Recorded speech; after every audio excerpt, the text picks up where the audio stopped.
Hey everyone, Yasin here, and in this video I'm taking the marker sketches that I did in the last video and I'm bringing them into Photoshop and coloring them somewhat.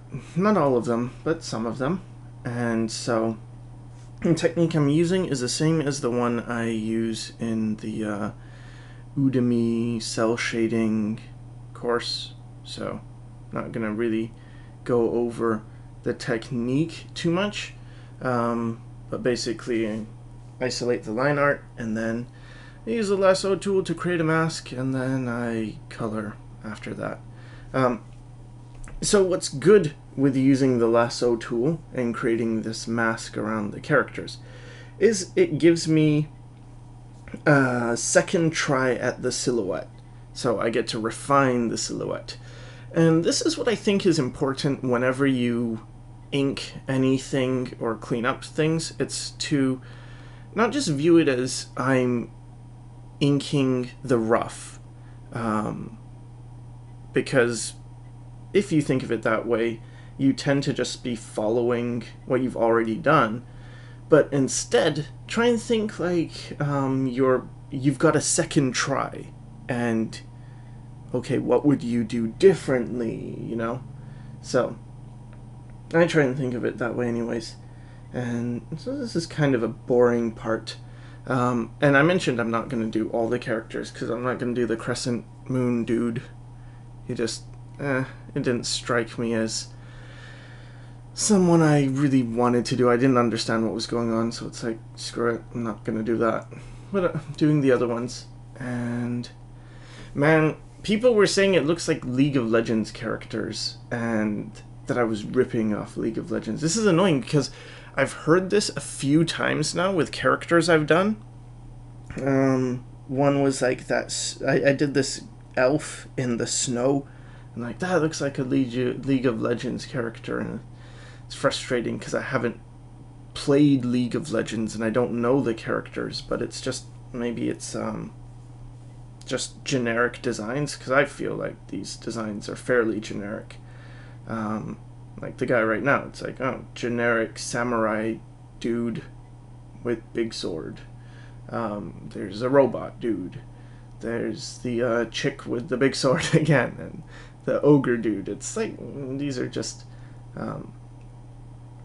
common things. So I think in maybe some of my other designs they're more unique, but in these marker ones, nope.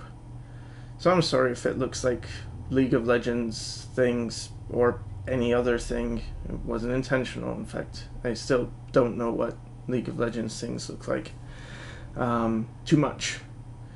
And so with this girl with the big sword, I actually see how she's holding one arm to her face.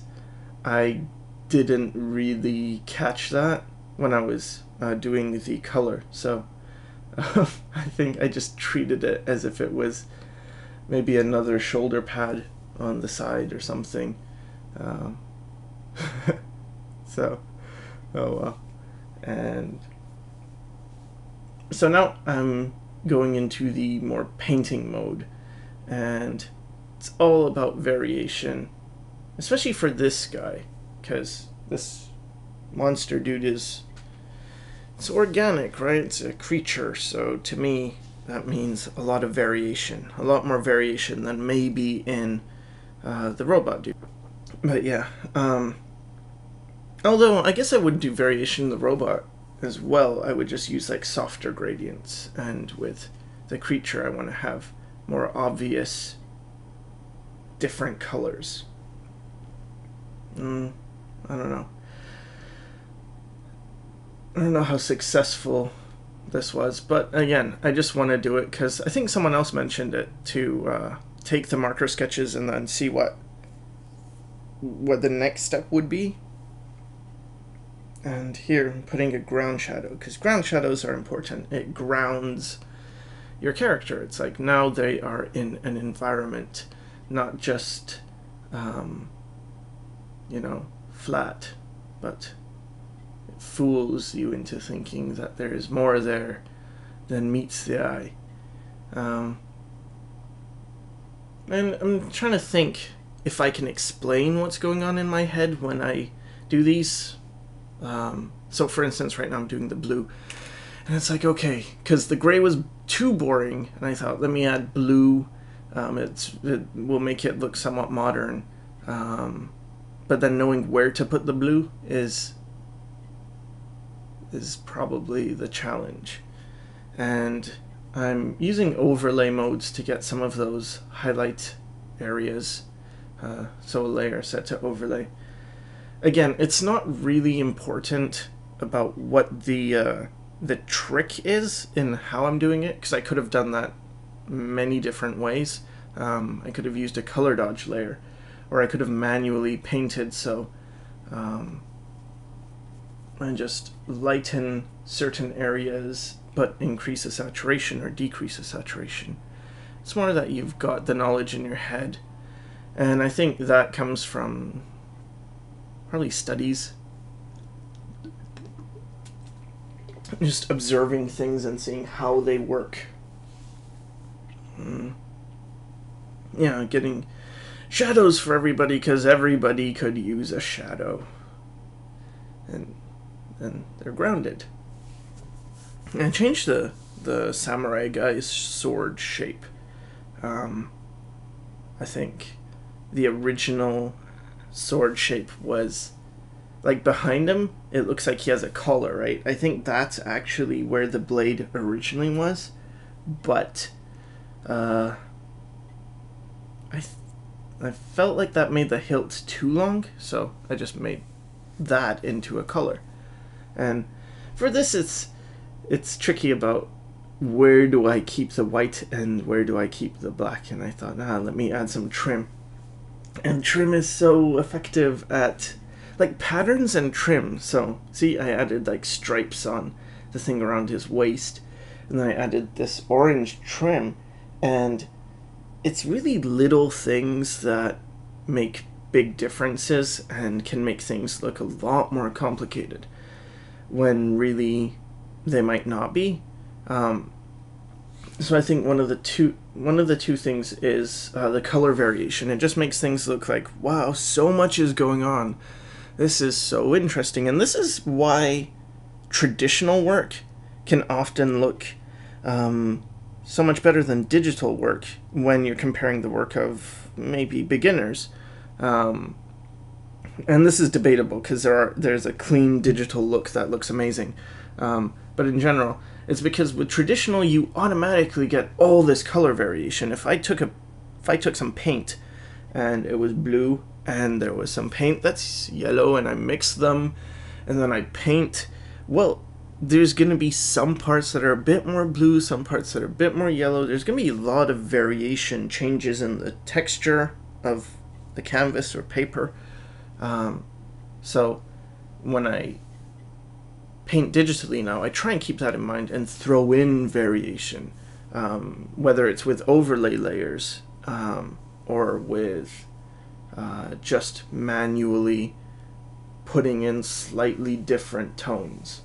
And the way I do that is put down color, and then on the wheel, the Coloris wheel, I'll shift the hue a little bit, which I'm not doing right now, but I am painting with the opacity jitter on, so if I press lightly, it's less pressure, and so I'm letting there be some variety in things. And it's a balancing act, because if you have too much variety, it's going to look muddy, and if you have too little, it's not going to look good. So how do you keep it from looking very muddy? Because I think that's also a common concern. And one way is the color balance layer I added.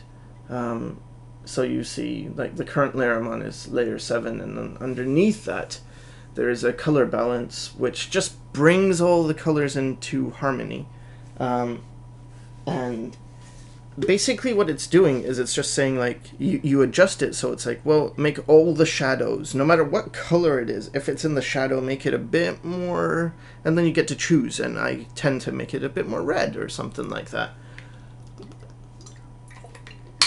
And then when you do that to the midtones and the highlights as well, it's just creating a harmony, like all the colors are like getting closer together.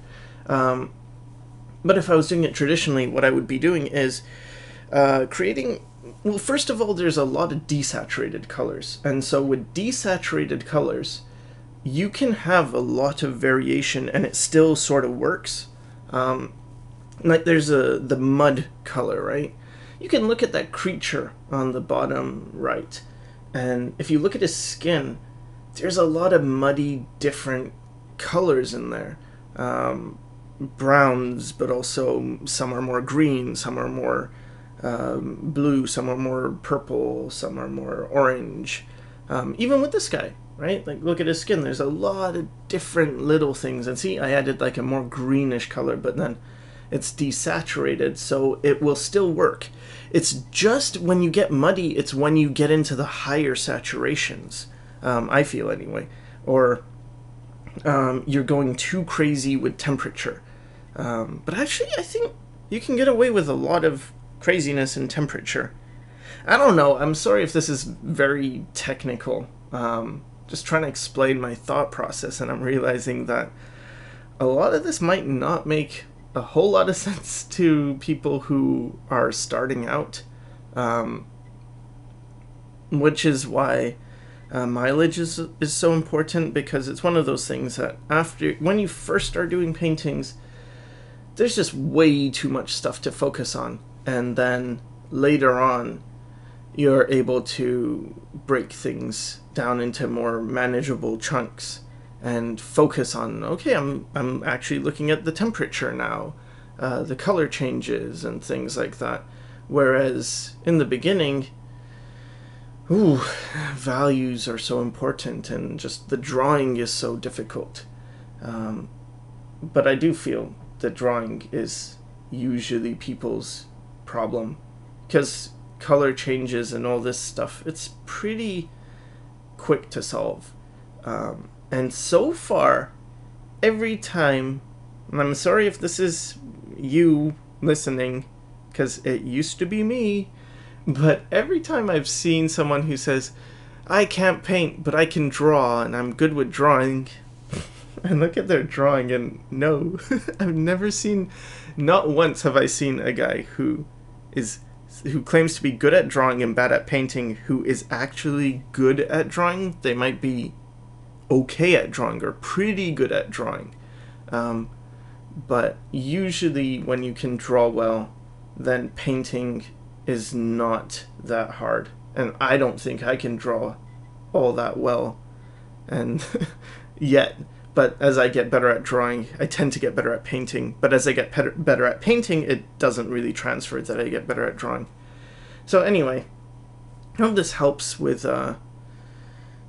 giving you an idea of how to flesh out your characters. And yeah, thanks for watching.